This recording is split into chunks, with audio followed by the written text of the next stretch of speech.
I'm sure many of you in the audience this morning, if not all of you, are familiar with 18F and the U.S. Digital Services teams. And it's going to be important for us to understand the increasing influence that they are having on our government end users. These organizations are helping to innovate IT contracting through either the TechFAR or other agile buying methods. They're also standing up new services and new solutions that agencies can readily adapt to meet their own needs.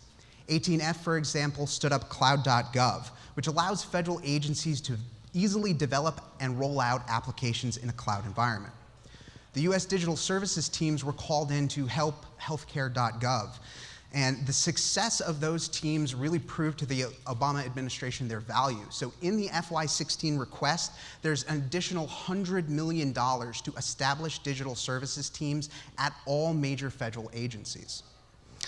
Now, these teams are going to work closely together to innovate contracting and various types of IT development at these departments. Now, as COTS vendors and resellers here today, we don't need to be worried about those groups. However, we may need to adapt our messaging, and we want to be espousing the values that 18F and the digital services teams are preaching. Those are open standards, interoperability, and collaboration.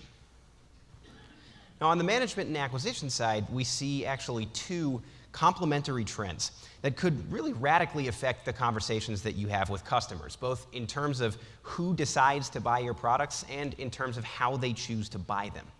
So on the personnel and management side, the theme that we see really throughout government is centralization, and that's primarily driven by the Federal IT Acquisition Reform Act, or FITARA, that Tom just mentioned.